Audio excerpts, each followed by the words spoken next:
I just realized that like not a lot of people were talking about stuff, right? And I felt like it must just be me. I'm doing this wrong. I'm the crazy one. And I wasn't. And the other thing that struck me was like, I love a good before and after story. I love it, right? When you see like, oh, everything's so dark and gloomy before, and then after everything's so beautiful and shiny. But nobody talks about the journey in the middle, which is messy, which is hard, which is scary, which is terrifying, which is funny, which is humbling. Like, and that's the piece that was missing. You are listening to the Midlife with Courage podcast. This is where women in midlife come for inspiration, motivation, and sometimes a little education to help them flourish after 40. Don't forget to hit that subscribe or follow button. Let's get started.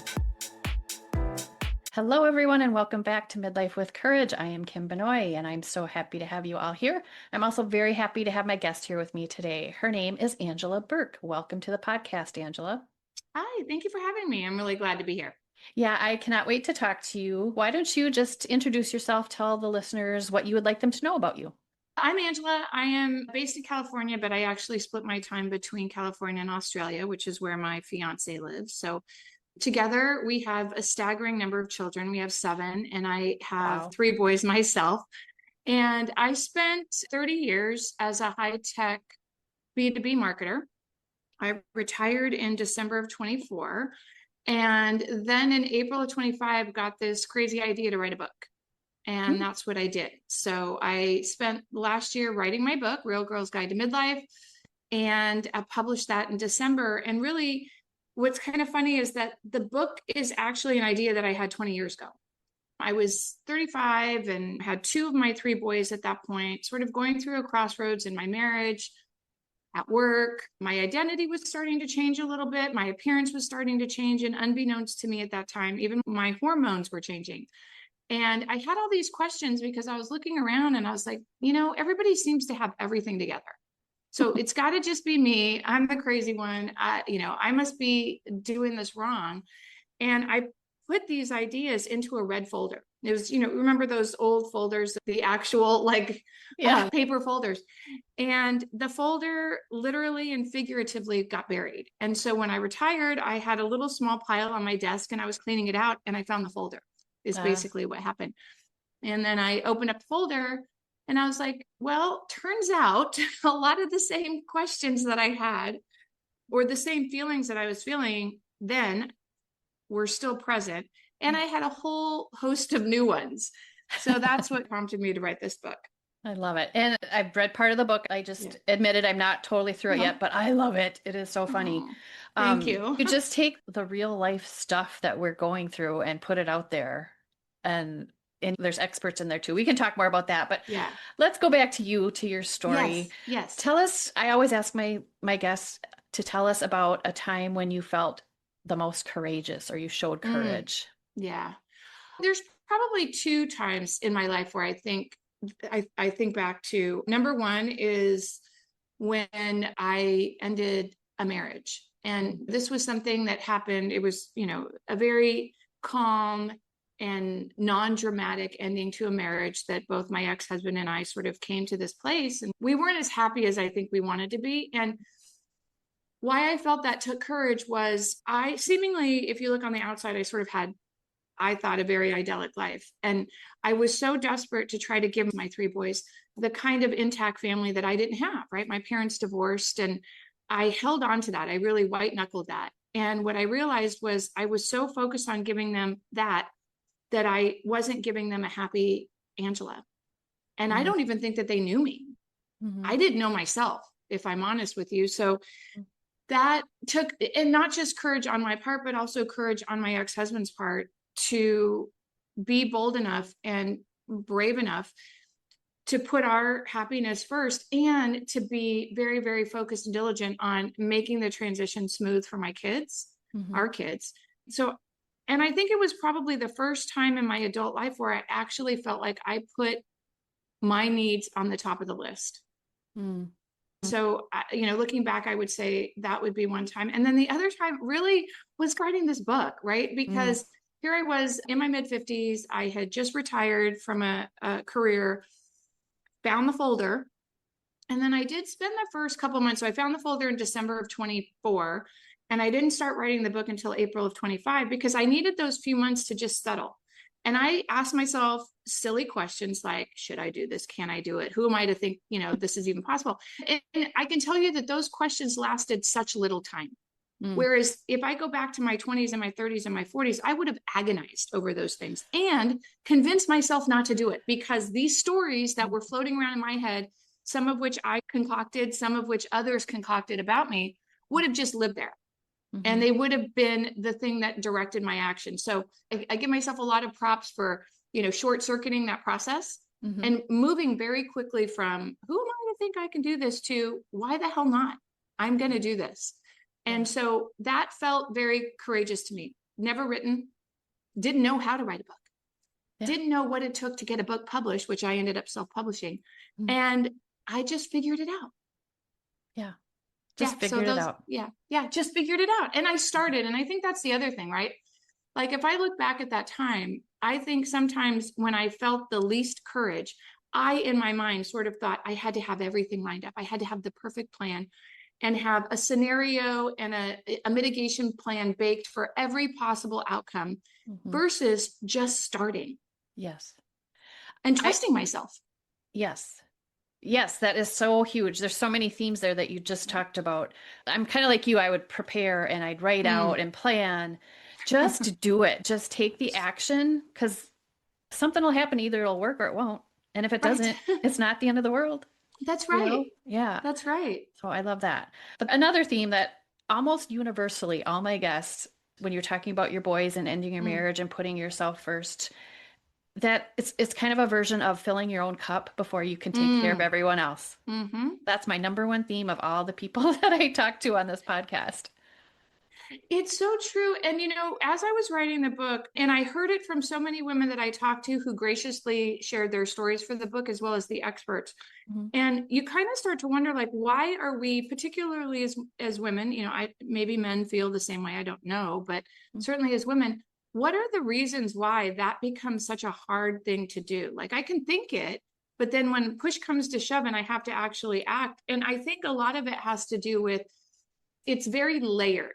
And it's very different for each of us. But for me, and for a lot of the women that I talked to in the book, it is the fact that it is modeled for us. And in some ways, I can say for me, all the stories that I told myself about myself and others told about me were rooted in this idea that my purpose was to kind of keep everybody comfortable. I needed to be small, and I needed to be steady, and I needed to be the source of peace and comfort and security for everybody else. And that was probably, for me, rooted in childhood a lot. And then it just carried into this mindset. And then it started to weave together these stories that I told myself that I wasn't enough, that I didn't deserve to be happy. Somehow I was wrong for wanting more. I was wrong for wanting to be happy. I was wrong for desiring things that maybe would make other people uncomfortable. And it's so hard to unwind that, but it's so real. Like that power, that grip is so real for so many of us women. Yeah. And once you let go of it, oh my goodness. We'll be back after a quick break. Hi, ladies. I know that you are loving this episode as much as I enjoy bringing it to you. If there's a little part of you that says, hey, my friend Mary or Joan or Nancy needs to hear about this, when you're done listening, send this episode to them. You can send a link very easily over the phone through a text or do it in a Facebook message. I would really appreciate it. It would help more people find my podcast and hear these amazing messages of women just like you who have done amazing things and will continue to do amazing things. All right, let's get back to the show.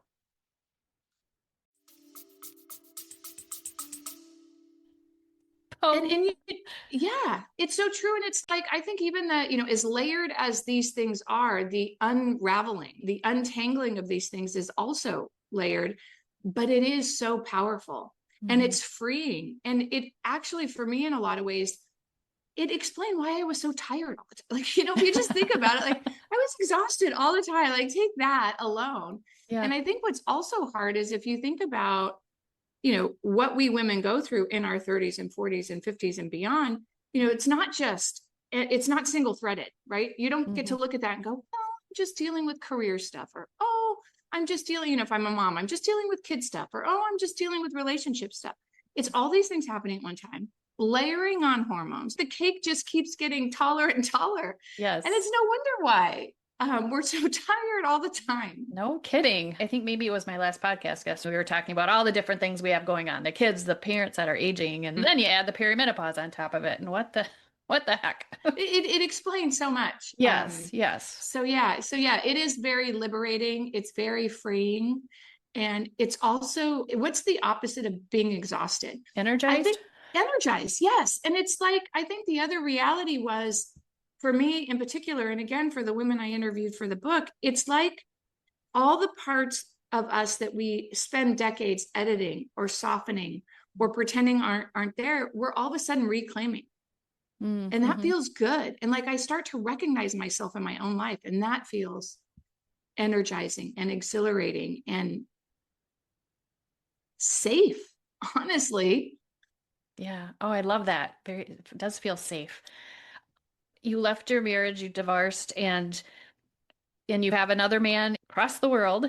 I do. I want to talk about how that all works too, but I really, what we were just talking about with how you come into yourself and you're more energized. Did that happen before you met him? I think it happened kind of at the same time, right? Like if I think about, somebody had asked me, so far, so I'm in my mid 50s, what's been your hardest decade? And each decade has been a challenge for different reasons. But I think my 40s were the hardest years in a lot of ways. And I think what happened was the realization that I wanted for myself and also to model for my boys a different kind of relationship and a different kind of partnership and a different kind of love meant that I had to put myself first, right? And so that was an eye-opener. It also gave me the opportunity to spend time with myself and learn things about myself that I never, ever realized. And that it was, if I look back at that time, it's actually a little sad, but also I'm grateful for it because it allowed me to open up a part of myself and discover parts of me that I didn't even know existed. It made me realize I had probably a strength that I didn't even know I had never tapped before. And I think it was the combination of those things, making an actual change in my relationship status, focusing on what that meant for me as a single mom and how I needed to show up for my kids, which wasn't always great. Because the backdrop of all this in my 40s was I didn't know how close I was to menopause. So I actually entered menopause at the end of my 47th year. And I didn't know how bad the run-up was. And in my book, I write these letters to my boys because, at times when I think during that phase when they needed stability, I probably wasn't giving them that. Yeah. Because I didn't know what was happening to me. But all that is to say, what that allowed me to do, though, was sort of move away from this like playbook of what I thought my life needed to look like. Yeah, I grieved it. It changed. I found myself in scary waters. But for the first time, I realized I have this. Like I could trust myself. And it allowed me to look at my life and go, there is no playbook. There's nobody grading me to tell me if I'm doing it right. I just have to do what feels good to me and be open. And that's really what prompted and allowed me to find this relationship, which is totally on paper wacky. But it was all these things kind of happening at one time, if that makes sense. Sure. I think the universe or God just kind of makes things happen for us. And we just need to go with it sometimes. You sometimes need to go with it. And you sometimes need to like quiet the noise and sort of like see what's happening, understand how you're feeling about it, put a name to how you're feeling about it, and then take these even small steps, very small steps towards something different. Yeah, right. You mentioned that you found places that you were stronger than you thought you were. Yeah. Can you give us some examples of that? I mean, I think the big one was, this idea that I could forge a really great life for myself, not being married. And I can do that for myself and my boys. And yeah, the end of a marriage is a grief. I imagined a life for myself and it was super scary. I was thinking about the decades to follow and what was that going to look like and how was that going to feel and what was I going to do? And yet I did it. I knew that I was strong enough because I had proven that. I'd proven that in my 20s. I proved that in my 30s. I knew I was strong enough, but there were times where I just didn't feel it. So I kind of let myself feel the grief. I let myself accept the fact that different and a change wasn't a failure. It was just different. And change doesn't have to be bad. It's just different. And yet my happiness and the things that I wanted and the things that I felt I deserved were even more important than everything else that maybe I had fought for. I love that. I do a courage and confidence circle and we talk about change and the fear of it. We're so afraid of it. But you're right. I love it. I love it. It's just different. It's just different. And it's it doesn't different. And different and change don't necessarily mean failures. But I think what happens is, I write about this in the book. I write about grief, and grief can come in a lot of ways, right? Grief can come when you lose somebody that you love, when a circumstance changes, when something that you want so desperately is not something that you can attain. Grief comes in a lot. You can grieve friendships, you can grieve marriages, you can grieve yourself, identity shifts, you can grieve all these things. And I think what happens and what I heard echoed from the women and even the experts that I talked to, because look, I'm not a doctor. I'm not a therapist. I'm not a life coach. I'm just a girl trying to figure this stuff out. Yeah. But there's often a lot of guilt and shame that comes with grief, that comes with change. And you have to move past that. You have to name it and sort of accept it and move past it, but you can move past it. And for me, a lot of it was just that mindset shift that change is not bad. It doesn't mean a failure. I look at my marriage as an example. I don't see that as a failure at all. I also don't see the process that we went through to divorce as a failure at all. Did it feel like it sometimes? Sure. Was it sad on the days after the divorce when my kids were with their dad and I'd come home to an empty house? Absolutely. Was it terrifying? For sure. But it was just different. I had to lose the guilt and the shame and the embarrassment and find this different place. But it is hard, and those things are real. Yeah. It's so hard. But once you get there, like I said before, it's amazing. And I feel like we're on this path and we see what's ahead. It's kind of up there and like, oh, keep going, keep going. Oh, we're going to step back. Oh, I don't feel right about it. Nope, just keep going. I love that you wrote this book to really help other women go along that journey in a humorous and informational way. It is very humorous. It's very vulnerable. I get real about a lot of things. Yep. And I think the thing that was also striking to me is if I go back to when I had this book idea at 35, and then I fast forward to my mid 50s when it like resurfaced for me, I just realized that like not a lot of people were talking about stuff, right? And I felt like it must just be me. I'm doing this wrong. I'm the crazy one. And I wasn't. And the other thing that struck me was like, I love a good before and after story. I love it, right? When you see like, oh, everything's so dark and gloomy before, and then after everything's so beautiful and shiny. But nobody talks about the journey in the middle, which is messy, which is hard, which is scary, which is terrifying, which is funny, which is humbling. Like, and that's the piece that was missing.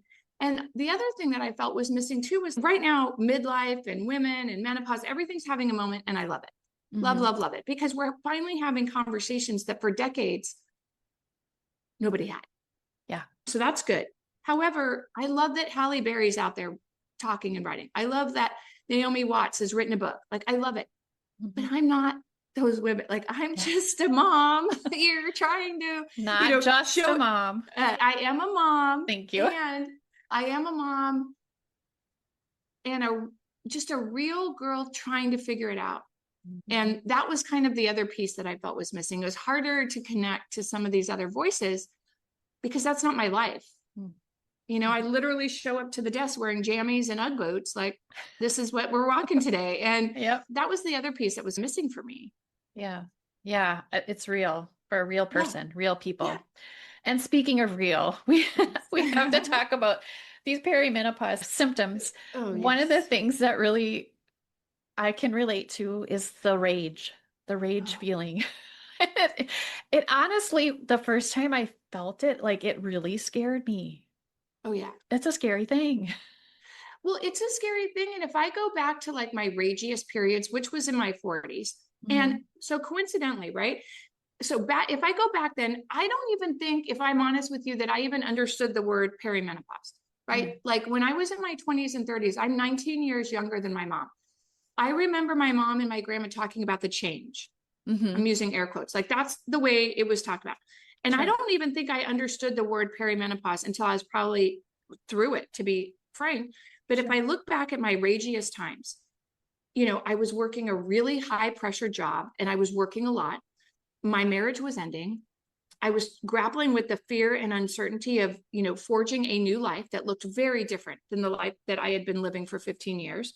I was fearful about that. I'm setting up, you know, life as a single mom and, you know, trying to keep my kids stable and steady. I was exhausted and I had all these hormone things happening. Yeah. And right when it was at its worst, I didn't realize how close I was to menopause. I knew that my cycles were changing, but I didn't know that within 2 years of the peak, my periods would end. I didn't know that. And so I would feel like this rage happening, and it wasn't like a light bulb. I just felt like there were this growing just impatience. You know, I was annoyed. I was impatient. I was exhausted. And it just came out. And, you know, it came out in a lot of ways. And I'm not proud of it. And I did one of my earliest blogs. So in writing the book, I also started a blog. I wrote about the rage years, and it was kind of an apology tour, like to all the people who had to see me at my worst. But it was, you know, and like, I'm not proud of that, but it was what was happening for me. Yeah, it was real. I take a supplement to help with all the perimenopause stuff. And I can tell when I forgot to take it. And my husband's sitting there and I'm like, oh, you know? No, I mean, I'm laughing, but it's not funny. It's just, it isn't. I mean, you know, there is a little bit of humor I can get now, kind of when it's some of the worst of it is in the rearview mirror. It's not to say I don't get ragey now, because I think I'm on what I lovingly call like my wave 3 of menopause, because I was really under this impression, very erroneously, that when you stop your period, you know, this magic 12-month period where you get no cycle, which seems very arbitrary, but again, I'm not a scientist or a doctor. You end that. I really thought like, okay, you turn in your card, like, whew, the worst is over. I'm done. Thank you very much. Survived. And that has not been my experience. It has been a series of additional symptoms that have come. Oh, interesting. And things that resurfaced, that made their reappearance, and then new ones. Great. Even into my mid 50s. So you're welcome, I guess. I'm not sure how to, you know. And maybe, And so there are still periods now where I feel a little bit ragey. Yeah. But at least now I can name it. Like I know what's happening. So I'm like, oh, okay, it's gotta be like, oh. Yeah. Like I start to see the symptoms. When it was at its worst, like, you know, it would sort of happen. And then I'd like take a step back and go, man, I can't believe that just happened. Yeah. And so in the book, I write these letters to my boys. I love those. And I was talking to my oldest son about one of the incidents that just has stayed with me. And he's 23. He's like, I kind of remember that dinner-ish. I remember you were really mad when we got home, but really what I remember is the long drive that we took on the beach before we even got to the restaurant. So it's like he had a memory of that where I remember just how brutal and how terribly I felt I showed up. And he remembers like other parts of that same dinner. So it's like, interesting. Yeah. So he didn't give me a full pass, but I felt like he gave me a little pass. Yeah. Well, that was nice. That's nice. That was nice of him. Yeah. So you have a fiance in Australia. How does that work? Because you're not living together. You're living opposite sides of the world. Yeah. Well, I'll go back to the start. And how this all started was we met, and about 3 or 4 months after we met and we both decided we liked each other, he said to me, hey, I don't know how this is going to work. And unlike me, in every part of my life, for my entire life, I uttered words that went like this. I don't think we need to have all the answers. Let's just see where this goes. That is not the way I live my life whatsoever. I needed all the answers, and I never liked to see where things just went. So that was kind of the start of it. But how it works is we spend time together. Mm-hmm. One of us will travel for various periods of time at a time, and then we spend time apart. We both have kids who are teenagers, so our youngest are 15. So we do see a path toward us being together more and maybe traveling between the countries together more. Sure. But, I did a funny Q&A blog with him on my Substack. And one of the last questions that I asked him was basically like, what do you think the key to our relationship is? And, he answered, it was a very lovely answer. And then, I think added like also live in different countries, because there is something about, having time apart.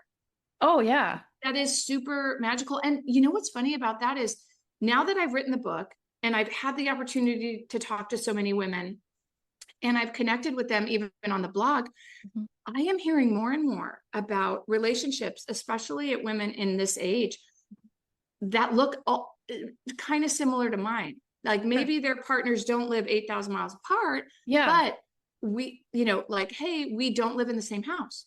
Or, hey, we have a small apartment together, but we each inhabit different places as well. Or, hey, we travel between homes together, but then like we're apart for a month. So like, it's kind of like this idea that there is no right answer here. Right. And at this age, we've earned the right to not have a right answer. Yes. So I could have easily been like, there's nothing about this that looks like a playbook.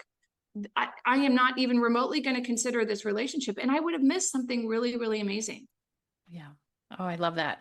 Yeah. I've heard of this. A friend of mine told me about this not too long ago, just like weeks ago, about together living apart.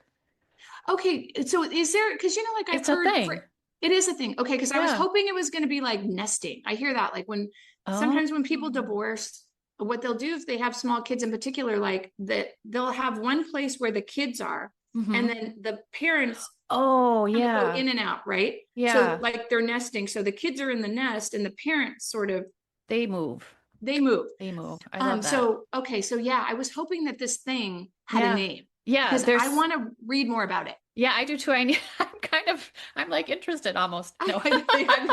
Yeah, they know a couple that they have two different places. The woman lives in one city and the husband lives in the next city over, and it works great. And so like they actually went out with them as a couple and they started in one house and went to the other house. And then flipped to the other one. I love it.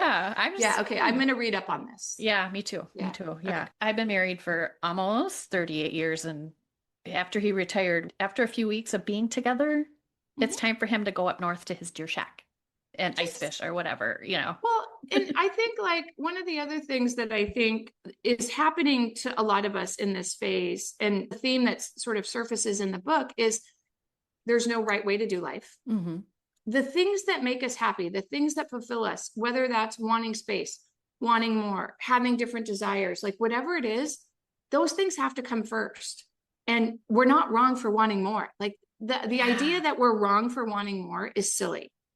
But it is so real. Yeah. Wherever it came from, we need to stop. We do need to stop. We're not wrong for wanting more. I love that. You're just not wrong for wanting more. Yeah. Oh my gosh. Yeah. I just love the book. Like I said, I'm not all the way through it yet, but you just get very real about everything, the symptoms and the sex and everything. All of it. I mean, that was amazing too to me. Like, well, and I think the thing that was surprising to me was, and again, I kind of have a perspective now that I'm kind of through it, but how did I get to my 40s and not understand my relationship with pleasure? How did I get to my mid 40s and not have a very clear sense of how I derive pleasure? Mm-hmm. But that's where I was. Yeah. And, there's a lot of funny stories, and there's a chapter in the book, and I have 2 warnings in this chapter. Because again, together, my partner and I have a staggering number of children. We have 7 children, and they range in age from 30 down to 15. So we've got the spectrum, 2 girls, 5 boys. Okay. So this kind of stuff, I would say not everybody is comfortable with. Yep. So in this chapter, I have these warnings for the kids, like, hey, You might want to close the book, whatever you need to do right now. And then at the end, it's like, well, if you stuck it out, you're welcome. Because I'm not sorry, because all of these things make up whole beings. Like, Right. So if my kids need to see me as a whole person, that means you see me at my best, my worst. You see me through the lens of my desire, through the lens of my fears, like whatever. This is me. And you can kind of like it or lump it. And so I do get very honest about it, but it was, I guess, it's like you said, it's divine timing, but in building the book, it was comforting to know, because, as I'm writing the book, I was like, I must be the only one who in her 40s had so many self-discoveries. And I was comforted in the fact that I was not the only one. But how sad is that? Like, I look back at that time and I feel bad for me, that version of me in my 20s and 30s, I guess. It's like, wow, I just kind of was asleep there. I don't know. Or I didn't think I deserved it. And I didn't even think to want it. Like, I didn't even think that it was possible to want more. Yeah. That is so sad. It is so sad. That's why we need to make up for it now. We do need to make up for it now. And it was, somebody had asked me, there's a lot of myths that I think that we need to retire. One is that we are enough. I always was enough. I still am enough. And our pleasure, our desires, our wants, our needs, don't be shameful for wanting those things to come first on the list. Like, that is not something to be ashamed of. That is not something to diminish. And I think I've spent a lot of my decades feeling like that was just not possible. And it made me like a bad person. So yeah, I do get very real about some of these things. Yes. I love it. I love it. Oh, good. I think it's amazing. Okay. The name of the book is Real Girl's Guide to Midlife. That's right. And where can we find that? You can find it on Amazon, Barnes & Noble, wherever you love books. I have a website, realgirlsguide.com. And also I write for Substack, which is realgirlsguidetomidlife.com. And I try to write about 3 pieces a week, and it's been fun. Yeah, I love it. But before we say goodbye, is there any one last piece of advice or message you want to leave with our listeners? Yeah. I mean, I think the last piece of advice I'd say, I end the book with something called the Manifesto. And, it's kind of like, where do I start? Right. And, one of the best places to start is sitting with yourself and looking for the signs and signals that maybe you're living too far on the edges of your own life. Are you finding yourself saying yes to things you want to say no to? Are you saying no, but it's followed by a dissertation about why? Which was something that I really have embraced. No is a full sentence. Yes. I'm not available. That's 3 words. It is so amazing. And turns out the world doesn't open up and swallow me. If I say no to something, everything's fine. It's okay. It's okay. But, what I write about in the manifesto is this idea that, change doesn't have to be this big, like, you don't have to blow up your life. But maybe start with this idea of naming one thing you want to let go of. For me, it was saying no, just the ability, like saying yes to things I didn't want to do. And one thing I wanted to reclaim, and writing that down, writing those 2 things down and saying them out loud to myself. That's all it takes to make a mindset shift. And so I would just say, you don't have to have a perfect plan. You don't have to blow up your life, but think about it. What is one thing you want to let go of and one thing you want to reclaim? And say it to yourself. And that's, start at the start. Yeah. Oh, such an easy step. I think so. And like, really practice saying no, like even just this week. If you're like me and you find saying no to be difficult, or it's followed by this big long paragraph, this week, just pick one thing that you're going to say no to. And what you're going to say is, I'm not available. And end it. And that's it. And see how it feels. And I promise you, it's going to feel really good. Yeah. Yeah. Feel really good. Just thinking about it makes me feel good. Don't you like, even I'm a lot better at saying no or asking for rest. I need a break. That's 4 words. I don't agree. There's 3 words. Like, they don't take a lot, but right. I love I'm not available. It's my favorite. Yeah, I love that too. I'm going to use that a little bit more often than I have, I think. Then you have I'm it. not Yeah. available. I'm not available. Wonderful. Yeah. Oh, Angela, thank you so much. You have so many great messages to share. Please, listeners, grab her book. You are going to love it. And thank you so much for spending time with me today. Thank you for having me on. It was a pleasure. All right, we'll talk to you soon. Thank you for listening to the Midlife with Courage podcast. If you liked what you heard, I would love it if you would leave a review. Or even better, send a link of this episode to a friend. Until next time, take care of your beautiful self. Feels like I'm flying.